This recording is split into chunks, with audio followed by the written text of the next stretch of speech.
pukul 7.44 WIB hari Senin tanggal 20 Januari 2025. Angin bertiup kencang di lereng selatan Merapi. Saya dari tebing Kali Kuning, Pangurjo, Mulharjo, Cakrikan, Sleman, Yogyakarta. Ya, untuk puncak Merapi masih berselimut awan dan pergerakan awan ini lumayan kencang dari arah barat ke timur.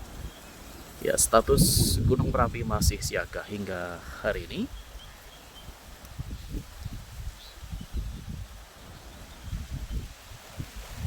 Ya, angin lumayan kencang, saudara.